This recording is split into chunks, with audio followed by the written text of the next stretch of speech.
Bang Francius. Itulah sebabnya anaknya. Jadi memang ketika berkata, ada di sana istilah anak Allah, ada Bapa. Nah, sekarang orang Kristen kalau Bang Juma bertanya, kemungkinan akan kesulitan menjawab karena dia berpikir Tuhan itu seperti apa gitu.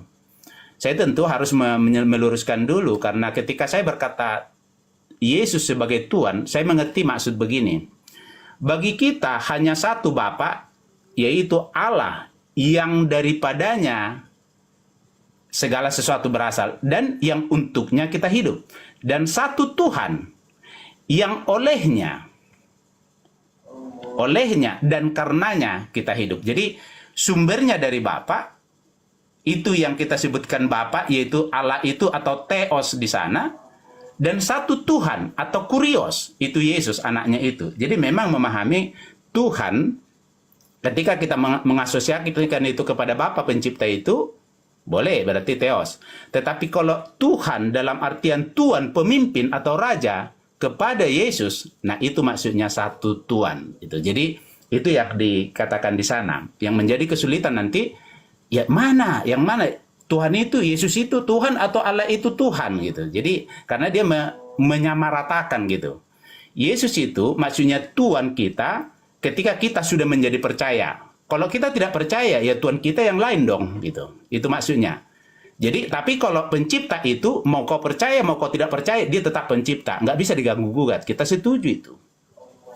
Nah, tetapi bagaimana kita mengenal dia yang pencipta itu? Nah, tentu seperti tadi, melalui firman-Nya, melalui para nabi, dan sekarang melalui anaknya yang sudah datang sebagai manusia. Nah, itu yang ditulis di Ibrani 1 ayat 1 dan 2. Nah, bagaimana keseriusan ini?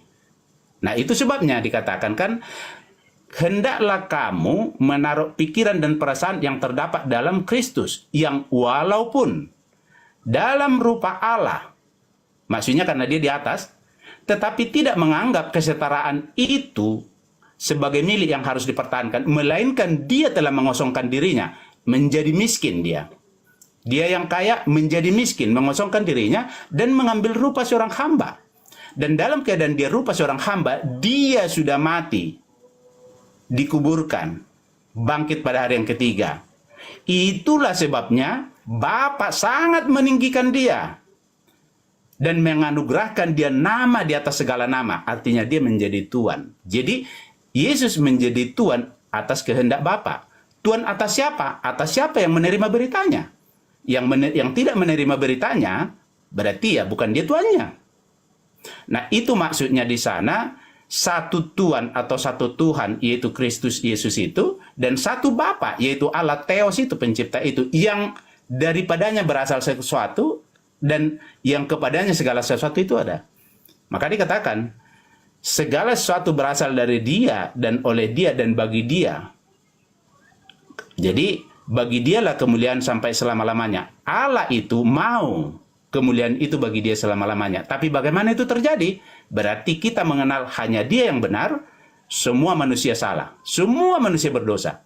Tetapi dia membenarkan orang karena dia sudah berkata-kata. Dan kata-katanya itu sudah menjadi... Bang, nggak nyambung bang.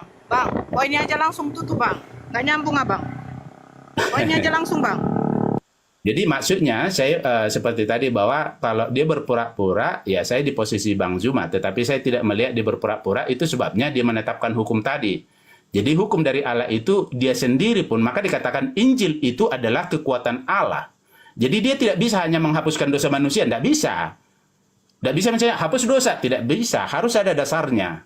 Ya dasarnya harus ada. Bagaimana manusia itu menerima kebenaran itu terjadi. Nah itu maksudnya, maka dikatakan Injil adalah kekuatan Allah untuk menyelamatkan. Jadi seakan-akan Allah tidak bisa menyelamatkan orang tanpa Injil. Karena itu hukumnya. Kira-kira begitu maksudnya.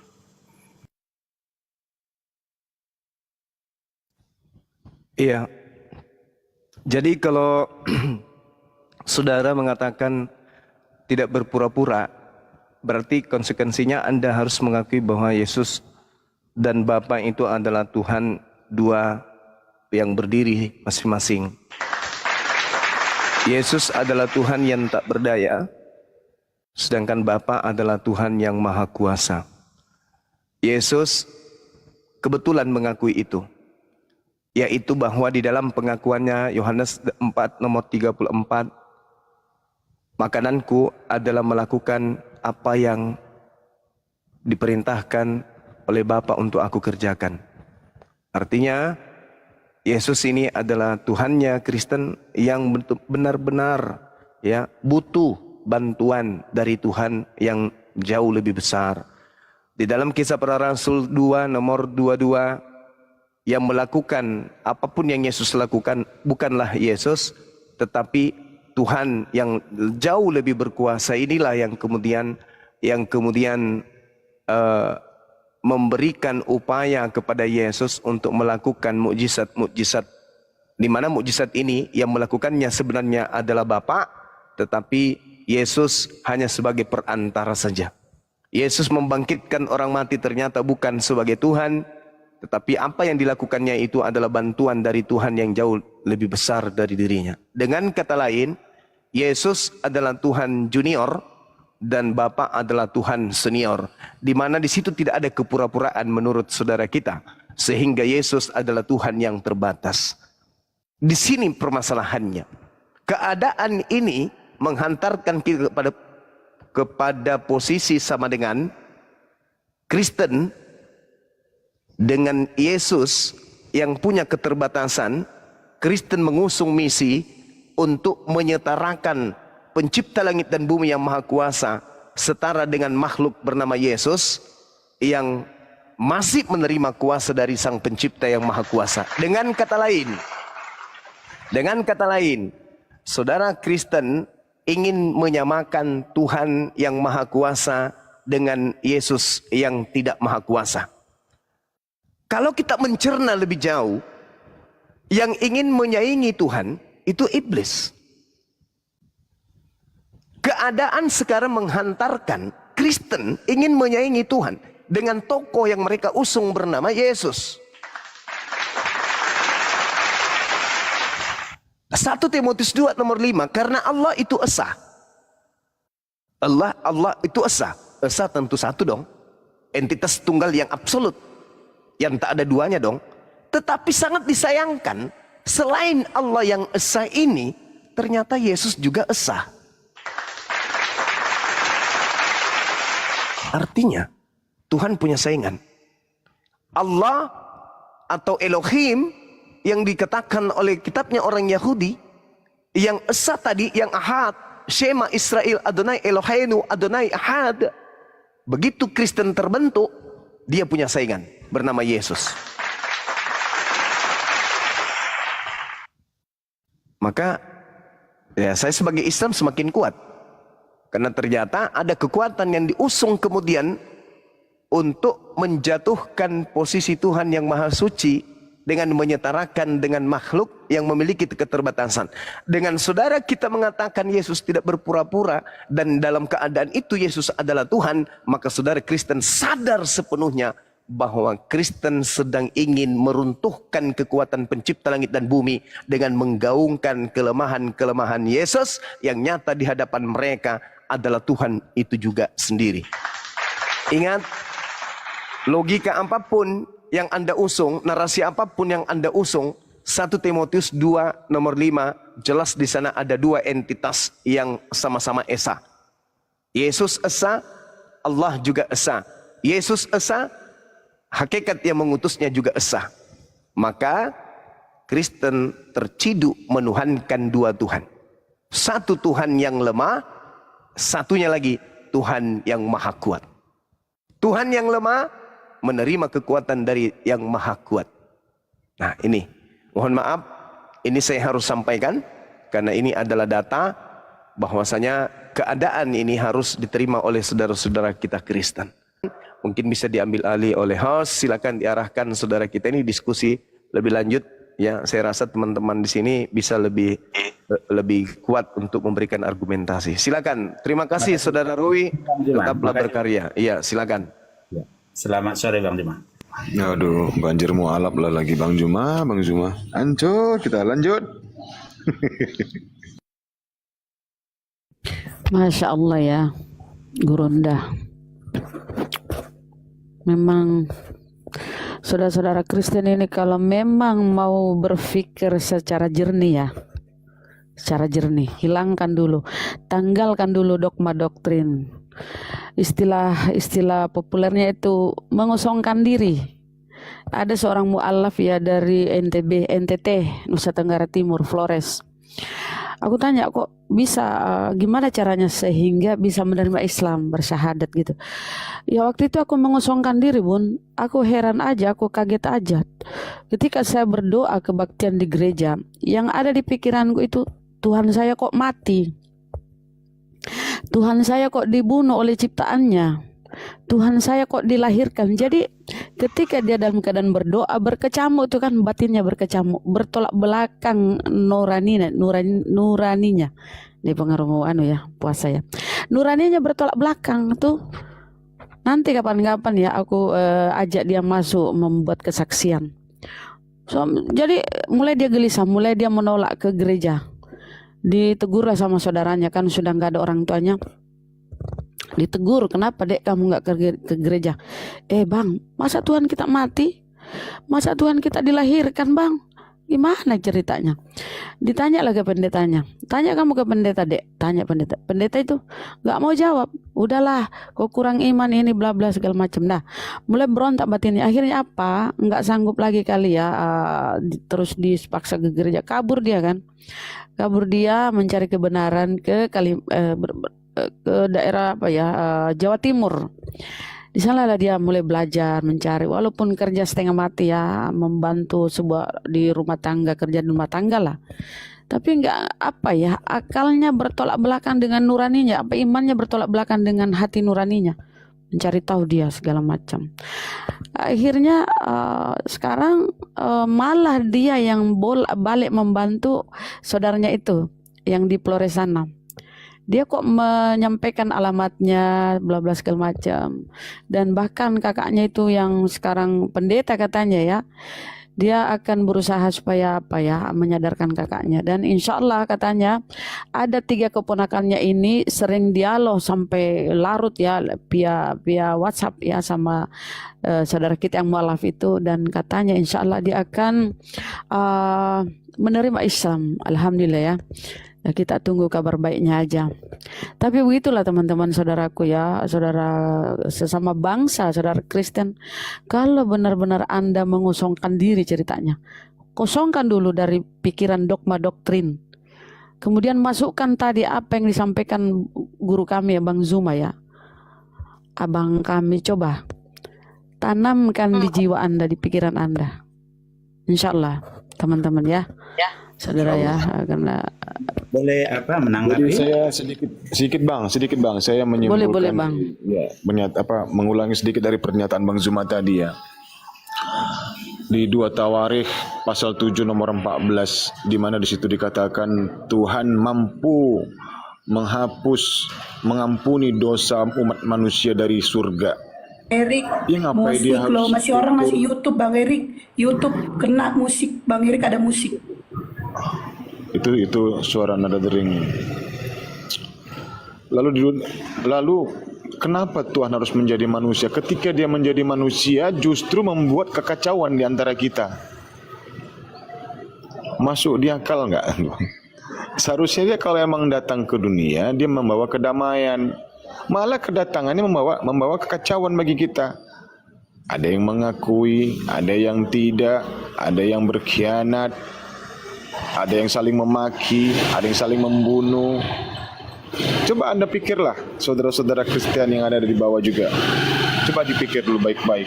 Kalau Tuhan bisa segampang itu mengampuni dosa manusia, kenapa dia turun menjadi manusia, malah dia membawa kekacauan di muka bumi? Coba Anda pikir dulu. Ya, lanjut yang lain. Sekian dari saya. Iya. Ya itu. Ya, silakan Bang. Iya, jadi gini Bang, ketika dia beribadah di gerejanya katanya nih, ini saksi nyata ya. Nanti saya ajak masuk supaya dia buat kesaksian. Dia itu gini, orang pada berdoa, dia tuh di pikirannya berkecamuk. Ya, di depan saya ini yang saya Tuhankan ini mati dibunuh ciptaannya. kemudian dilahirkan, bagaimana seorang bayi itu, ketidakberdayaan seorang bayi, apakah patut satu Tuhan kan nih bergejolak itu batinnya? Silakan Bang, ditanggapi silakan. Kasih Bu. Jadi memang pandangan itu bisa, tetapi memang saya lebih setuju begini. Dikatakan dalam hikmat Allah, dunia ini tidak bisa mengenal Dia oleh hikmatnya. Maksudnya dalam pemikiran manusia ini, dengan segala sesuatu yang ada dalam pemikiran itu tidak akan bisa mengenal Allah. Itu pernyataan. Nah, itu sebabnya Allah mau menyelamatkan mereka yang percaya oleh kebodohan pemberitaan Injil. Karena memang dikatakan Injil itu adalah kebodohan bagi mereka yang akan binasa, tetapi itu adalah berkah bagi mereka yang akan diselamatkan. Maka tentang Injil sudah dikatakan sebelumnya begini, apa yang tidak pernah dilihat oleh mata. Jadi kalau masih dilihat oleh mata, masih biasa itu, masih bisa kita mengerti itu. Dan tidak pernah didengar oleh telinga. Jadi berhenti kalau udah dengar telinga, udah pernah terjadi itu. Tapi ini tidak. Dan tidak pernah timbul di dalam hati manusia semua yang disediakan Allah untuk mereka yang mengasihi Dia. Jadi tidak pernah dilihat mata, tidak pernah didengar oleh telinga manusia, tidak pernah timbul dalam pemikiran manusia. Nah, itulah Injil itu. Maka dikatakan Injil itu adalah rahasia Allah yang tersembunyi. Bahkan tentang Kristus dikatakan Kristuslah rahasia Allah. Hikmat Allah. Nah, kalau kita memiliki hikmat Allah, yaitu Kristus, maka kita mengenal Allah. Nah, itu ditulis dalam kitab suci sebagai pernyataan. Kira-kira begitu, Bunda.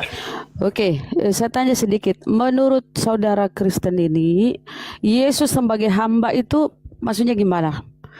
Hamba, Yesus hamba Tuhan loh. Di Bible Anda itu sebuah perikopnya. Judul perikopnya itu Yesus hamba Tuhan.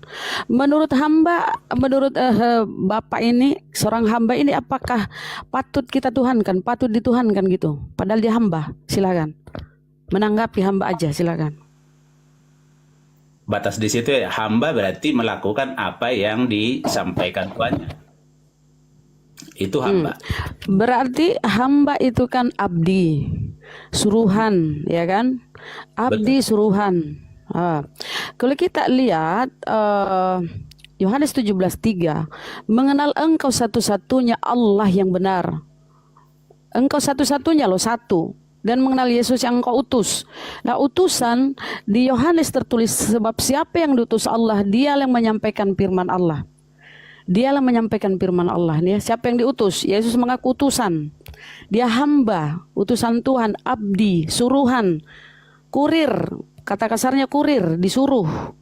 Jadi ketika dikatakan pengakuan Yesus dia adalah utusan, karena gak satu pun data di Bible Yesus itu mengaku Tuhan, selalu mengaku utusan.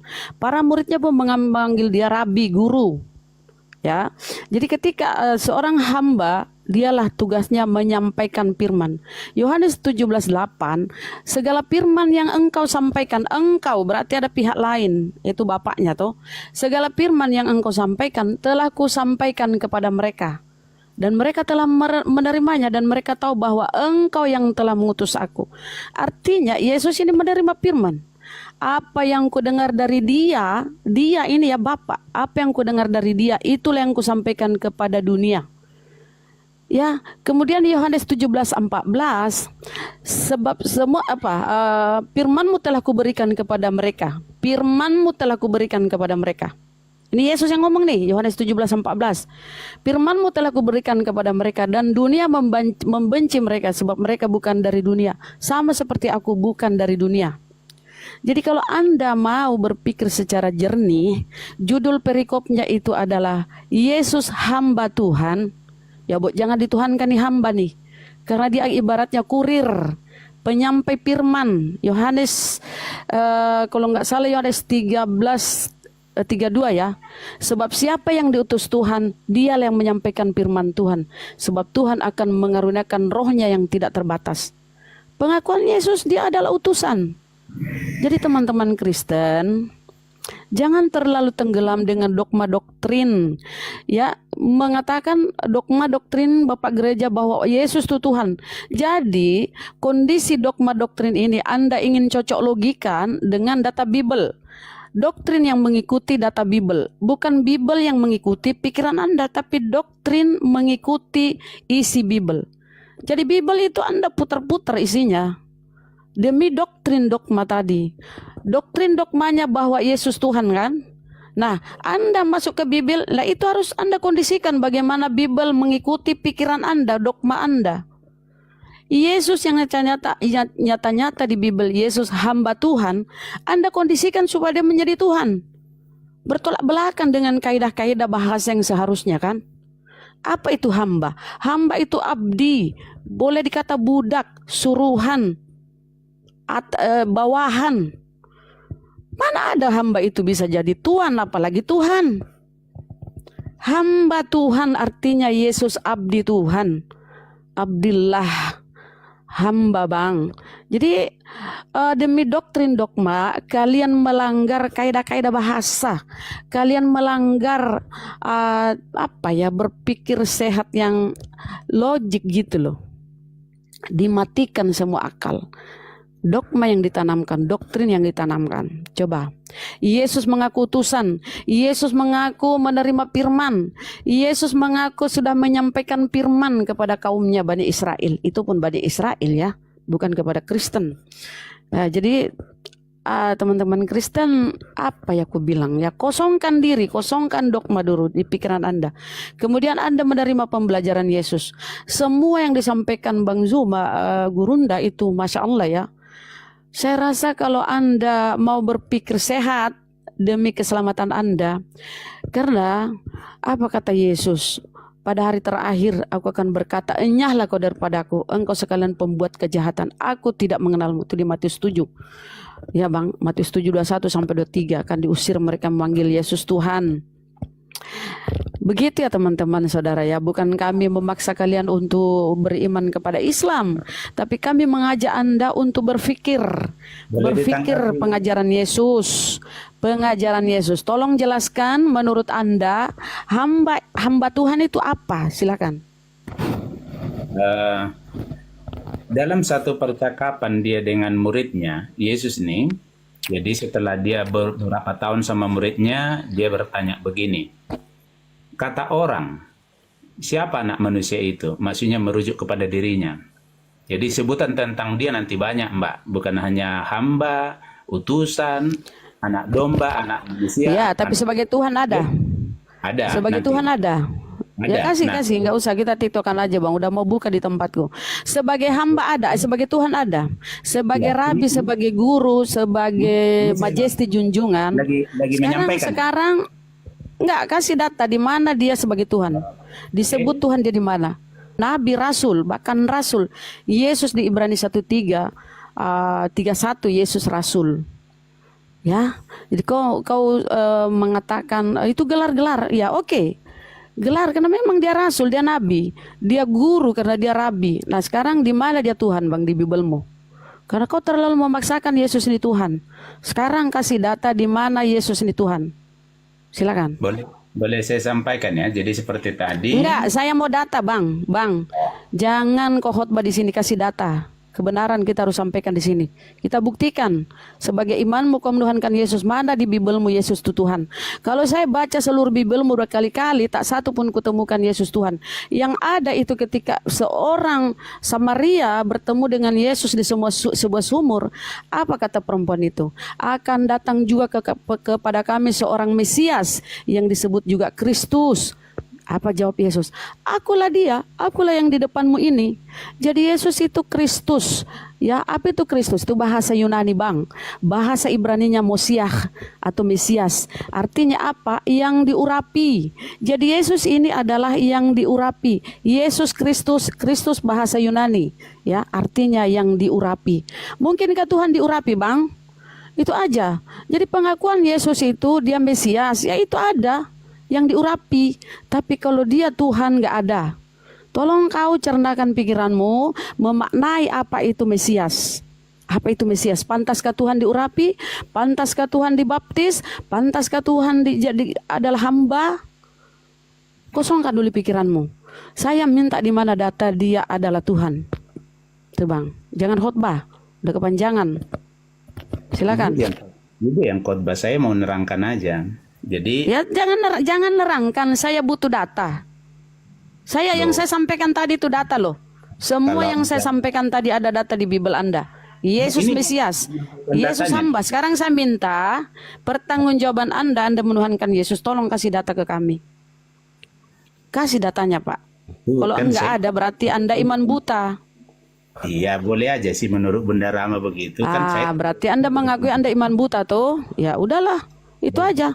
Kan anda tidak ada data Yesus Tuhan di Bible Anda menuhankan. Sementara data yang ada, sebentar Bang, sebentar. Sementara data yang ada Yesus Nabi, Bang. Yesus Nabi, Yesus Rasul, Anda tidak imani. Nah, apa Ya minta data. Dari tadi Anda ngoceh, ini bukan gereja. Saya minta aja kebenaran, data di mana Yesus Tuhan.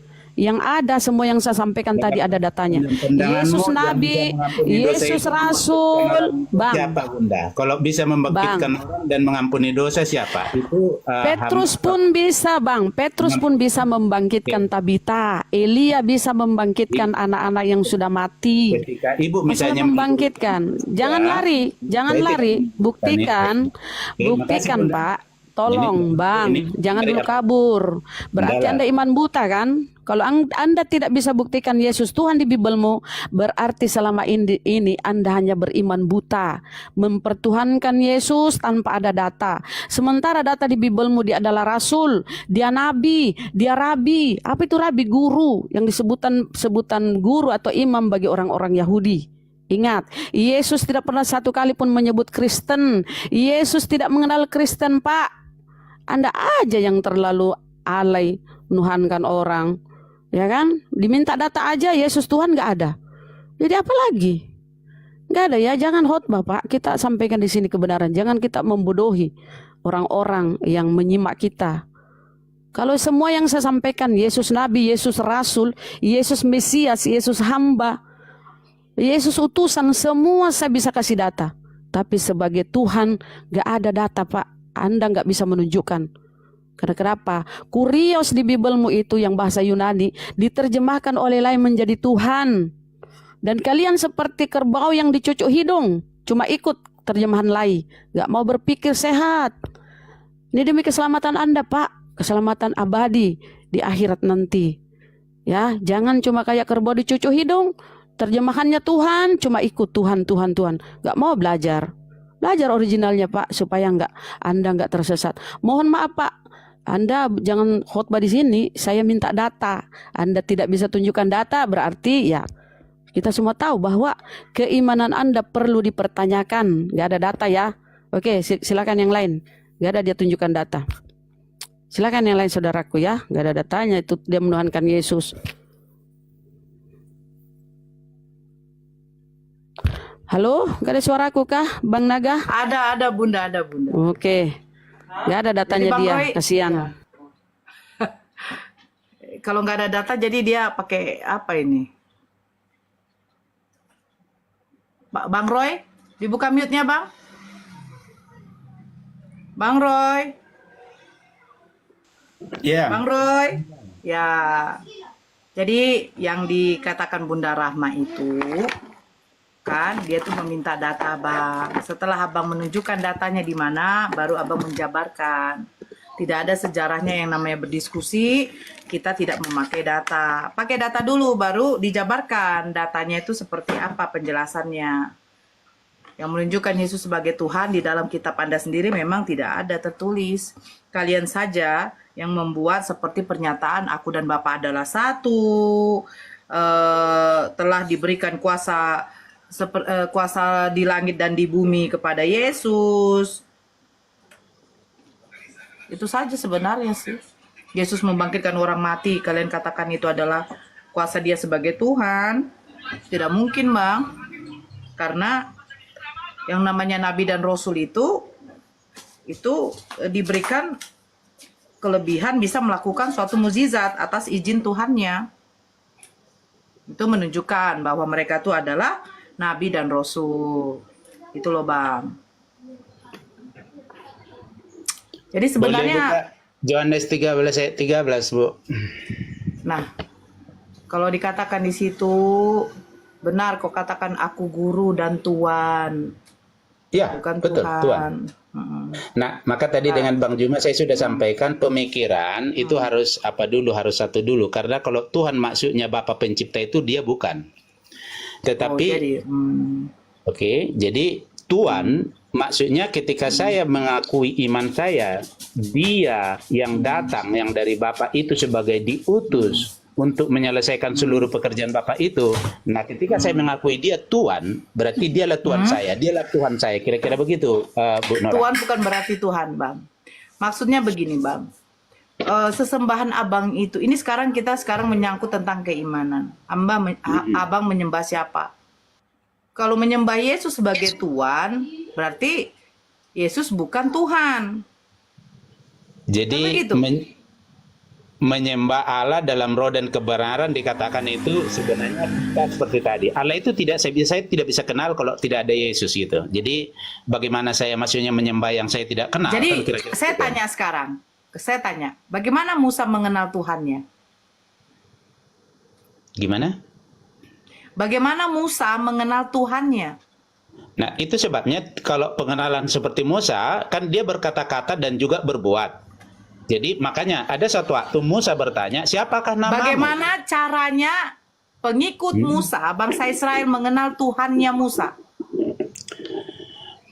Kalau dikatakan pengikutnya, itu sebabnya tadi pengikut Musa itu dibinasakan banyak loh. Jadi mereka Saya tidak tanya dibinasakan, Abang. Ini sekarang kita bilang pengenalan. Saya tidak akan mengenal Allah Bapa kalau tidak melalui Yesus, betul. Sekarang pertanyaan saya, bagaimana caranya bangsa Israel mengenal Tuhannya Musa?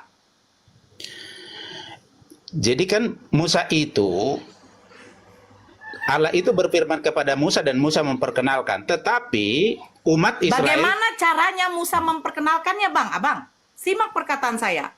Abang tadi membuat suatu pernyataan. Saya tidak akan, saya mengenal Allah Bapa itu dari Yesus.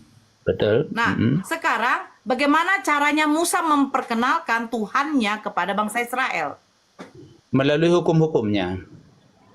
Mereka tidak kenal juga. Melalui hukum-hukumnya? Ya. Nah, sekarang saya tanya, bagaimana Yesus memperkenalkan Tuhannya, Bapaknya kepada Bang Roy?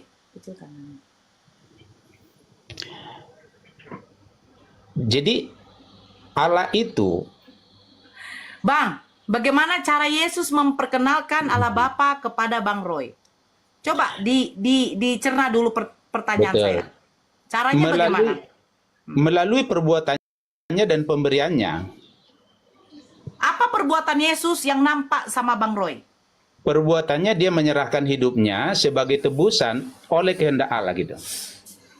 Di mana Allah berkehendak bahwa anaknya harus disalibkan? Pakai data. Kalau itu berarti saya harus cari dulu. Silakan, saya tunggu. Saya kasih waktu Anda 1-2 menit.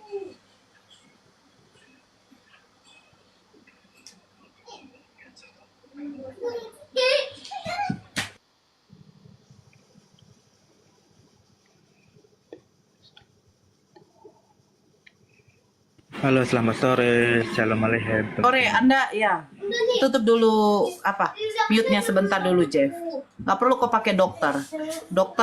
Kalau dokter saya rasa dia sudah S1, tetapi ternyata otaknya juga S longor.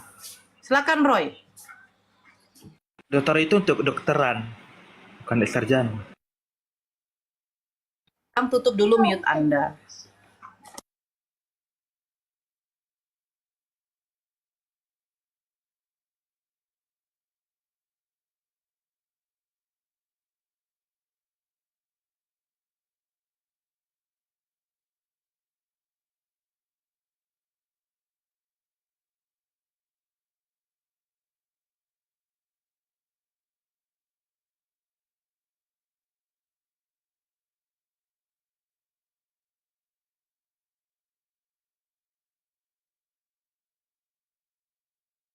Bang Roy, saya kasih waktu tadi 1-2 menit, tinggal 1 menit lagi. Bagaimana?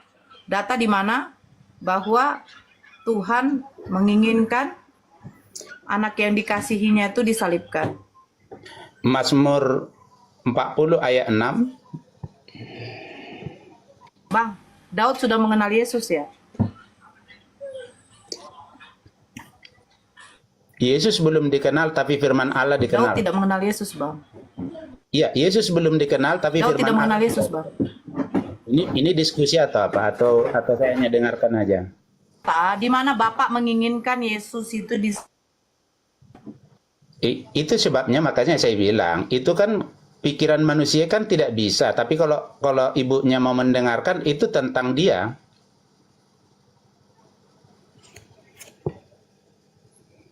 Coba saya akan buka. Mazmur berapa?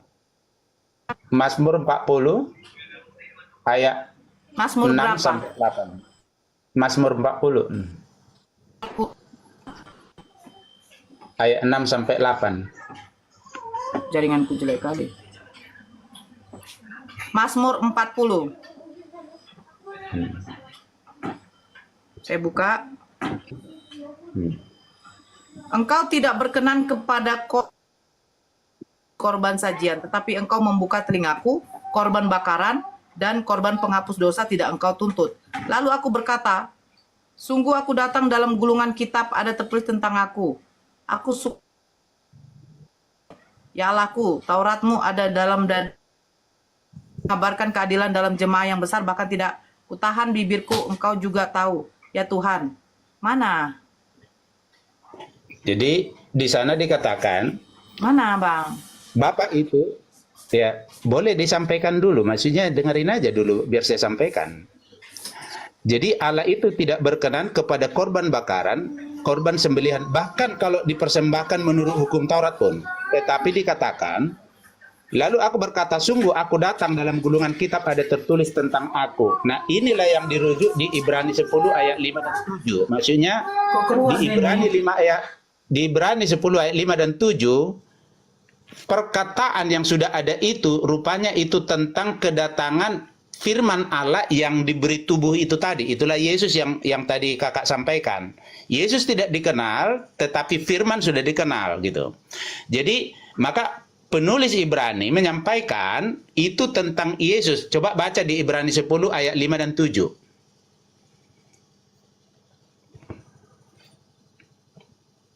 Paham gak sih Pak? Inilah anak yang kukasihi, kepadanya lah aku berkenan. Itu tertulis. Dia mengasihi Yesus. Dia berkenan kepada Yesus. Sebagai apa? Penerima firman. Yesus kan menerima firman, Bang. Sebentar. Dan menyampaikan firman-Nya kepada bangsa Israel. Bahkan pada waktu dia membangkitkan orang mati, orang bangsa Israel itu memuliakan Tuhannya Yesus, Bang. Bukan memuliakan Yesus. Dan mereka mengatakan apa? Bangsa Israel mengatakan, seorang nabi besar telah ada di antara kita. Seorang nabi besar.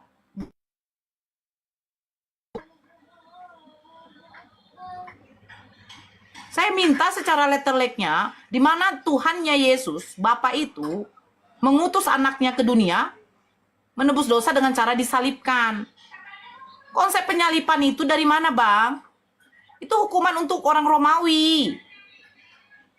Kalau Anda mengatakan Yesus disalibkan untuk menebus dosa manusia, yang kiri kanan Yesus bagaimana? Mereka juga disalibkan.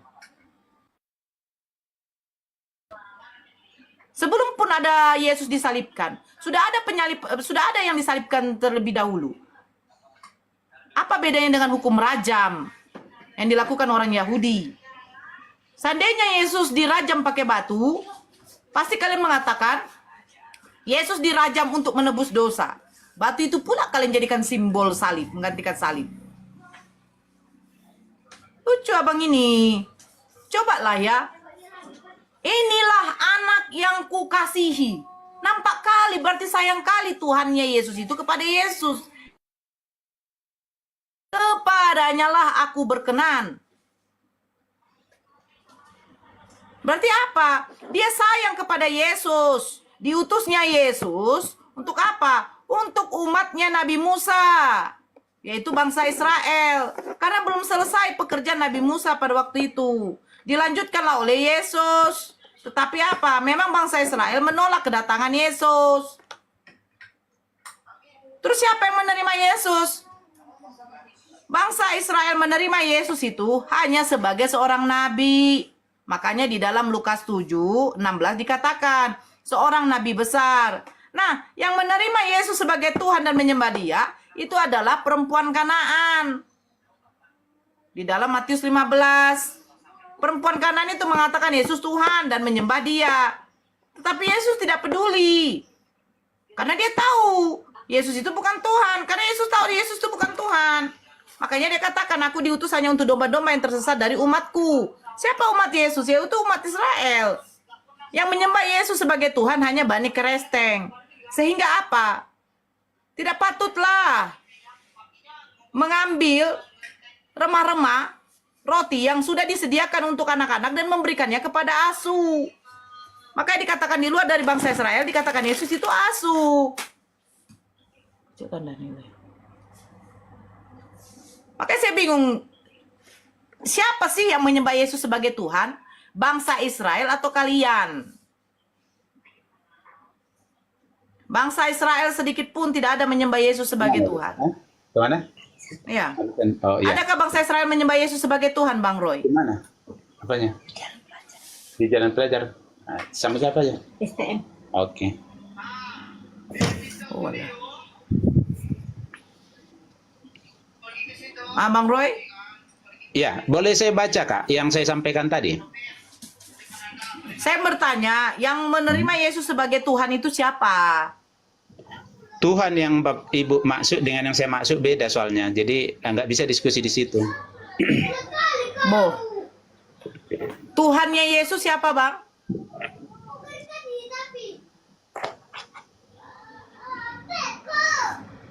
Tuhan yang Ibu maksud dengan Tuhan yang Yesus maksud berbeda. Jadi Bang, Yesus berdoa pada waktu di Taman Getsemani, Yesus berdoa kepada siapa, Bang? ya kepada Bapaknya menyampaikan Bapaknya itu siapa, Bang? pencipta segala langit dan bumi Tuhan melalui atau Dia. bukan, Bang? Kalau Tuhan maksudnya Ibu sebagai pencipta, iya. Dia menciptakan segala sesuatu melalui Kristus. Jadi Yesus punya Tuhan, Bang?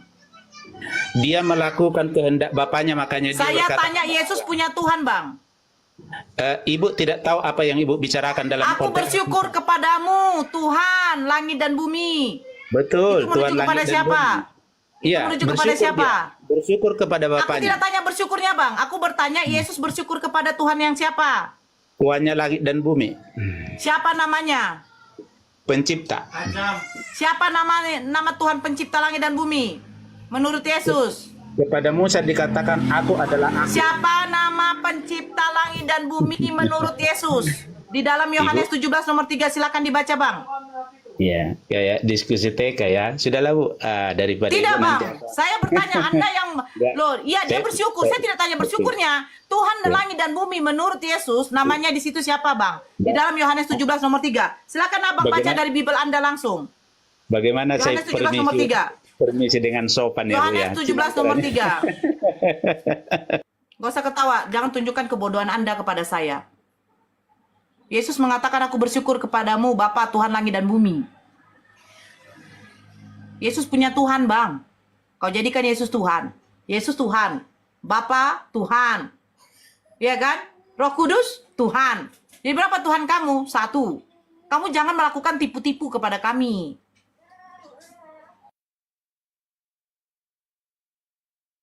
Jangan melakukan tipu-tipu sama kami, Bang. Tuhan itu beda. Tuhannya Yesus beda, Yesus Tuhan juga beda. Apa beda? Yang namanya Tuhan tetap satu. Tuhan itu Esa. Memiliki sifat apa? Berfirman. Memiliki sifat apa? Mencipta. Lukas 2 ayat 11 gimana? Baca.